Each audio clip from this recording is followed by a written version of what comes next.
সবাইকে স্বাগতম বাংলায় মুক্ত সফটওয়্যারের একটি নতুন পর্বে।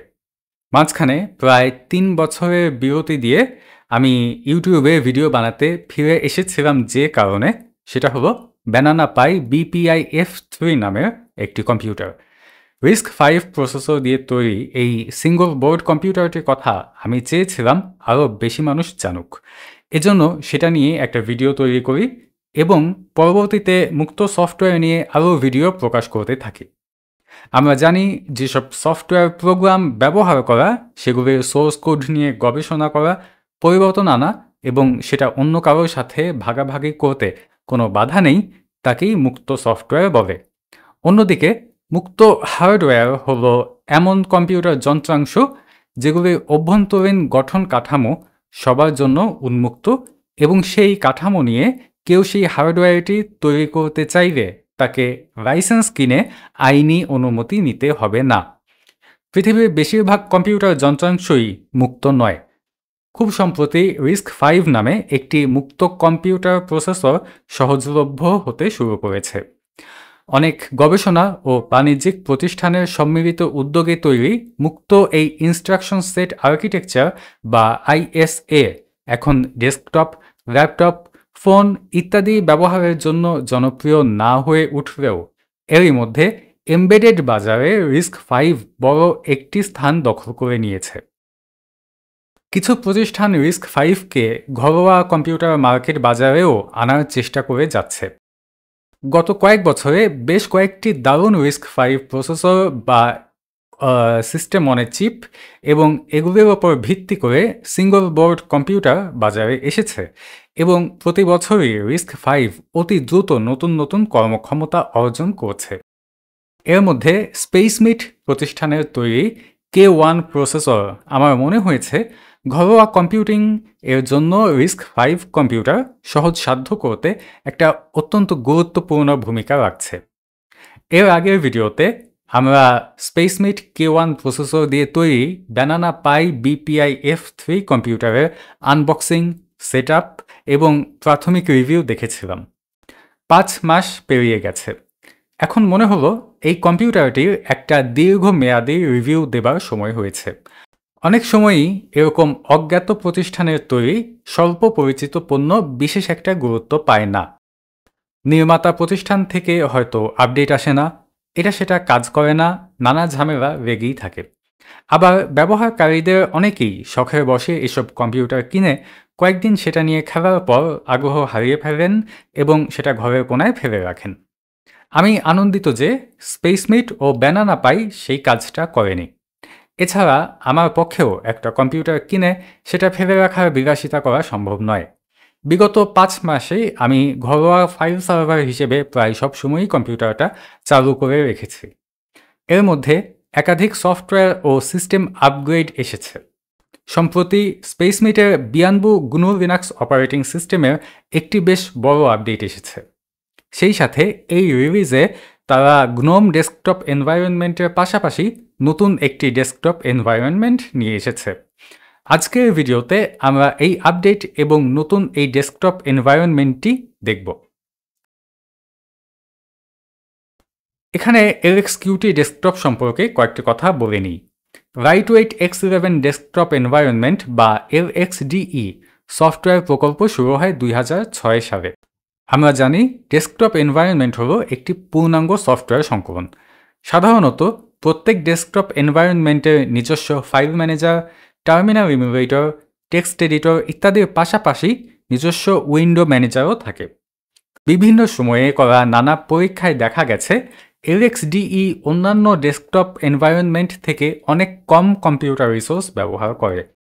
নিঃসন্দেহে এটি পুরনো বা কম শক্তিশালী কম্পিউটারে পূর্ণাঙ্গ গ্রাফিক্যাল ইউজার ইন্টারফেস সুবিধা দেবার জন্য আদর্শ একটি ডেস্কটপ।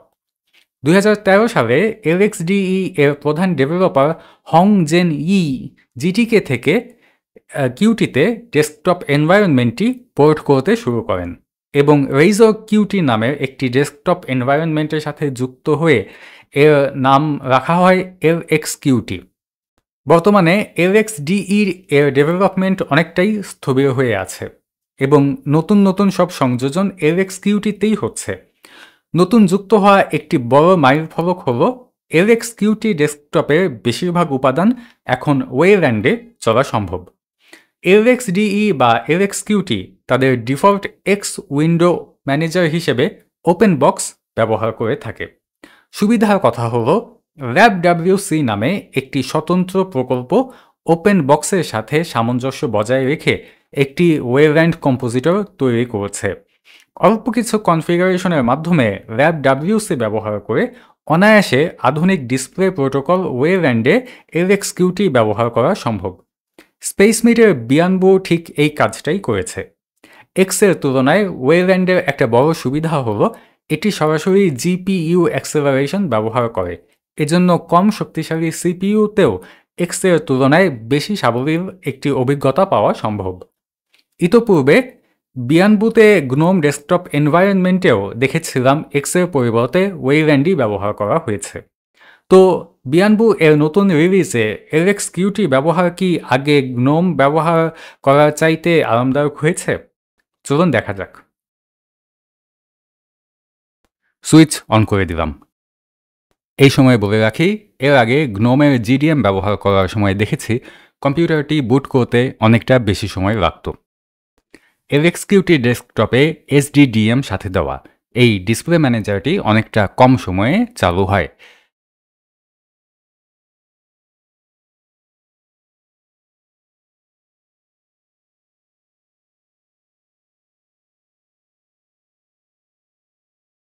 এই তো বলতে বলতে লগ ইন স্ক্রিন এসে গেছে। আপনি যদি বিয়ানবোর ডিফল্ট ডেস্কটপ অর্থাৎ গ্নোম ডেস্কটপ ইমেজ ডাউনলোড করেন, সেখানে প্রথম বুটের সময় একটা ইউজার সেটআপ পাবেন, যেখানে নতুন ব্যবহারকারী এবং পাসওয়ার্ড ঠিক করা যায়। কিন্তু এই রাইট ডেস্কটপ ভার্সনে সেটা নেই। এখানে ডিফল্ট ইউজার বিয়ানবু এবং এটার পাসওয়ার্ডও বিয়ানবু। আমি এই পাসওয়ার্ডটা পাল্টে নিয়েছি। এছাড়া ডিফল্ট ভাষা ও টাইম জোন দুটোই থাকে চীন দেশীয়, সেগুলিও পরিবর্তন করেছি। কিভাবে তা আমরা শীঘ্রই দেখব। তো আমরা LXQt ডেস্কটপে চলে এলাম। এখানে ওয়ালপেপারটা পাল্টানো ছাড়া আমি বিশেষ আর কোনো পরিবর্তন আনিনি। নিচে LXQt প্যানেল দেখতে পাচ্ছি। এখানে বামে বিয়ানবু লোগো হলো অ্যাপ্লিকেশন মেনু, এর পাশে terminal emulator, text editor, file manager ও ক্রোমিয়াম ওয়েব ব্রাউজার দেখা যাচ্ছে। অল অ্যাপ্লিকেশনসে গিয়ে কি কি অ্যাপ্লিকেশন বাই ডিফল্ট ইনস্টল করা থাকে সেটা আমরা দেখতে পাবো। এই যে FCITX, এটা CJK বা চায়না, জাপানি ও কোরিয়ান ভাষা ইনপুটের জন্য কাজে লাগে। আমি এটা ডিসেবল করে RAPWC-তে সরাসরি ENUS এবং বাংলা প্রভাত লেআউট দুটি চালু করে নিয়েছি। এছাড়া আমরা দেখতে পাচ্ছি ডেস্কটপ ব্যবহারের জন্য নানা দরকারি অ্যাপ্লিকেশনের পাশাপাশি লিব্রে অফিস পূর্ণাঙ্গ আকারে এখানে ইনস্টল করা আছে।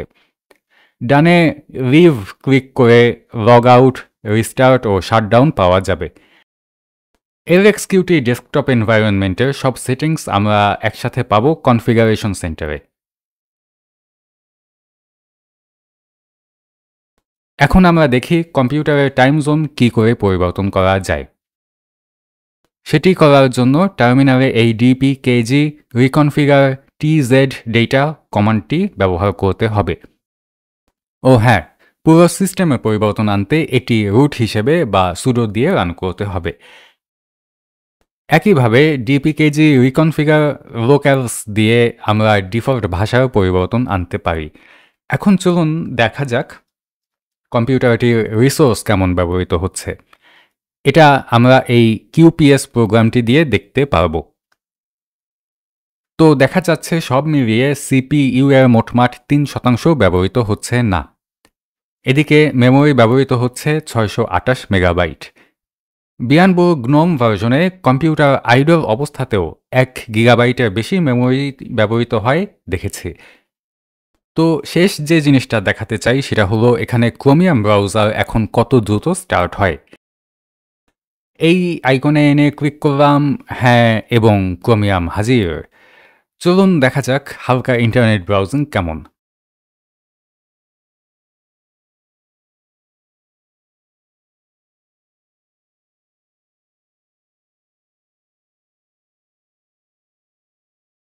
ভালো কথা।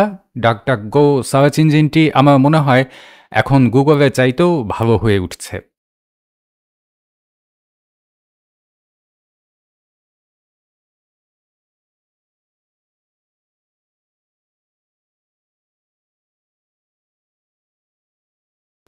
তো আমরা দেখলাম একটা সাধারণ ওয়েবসাইট ঠিকঠাক মতোই লোড হচ্ছে, ঠিক যেরকমটা হওয়ার কথা। তো এই আমার ডেস্কটপ ট্যুর।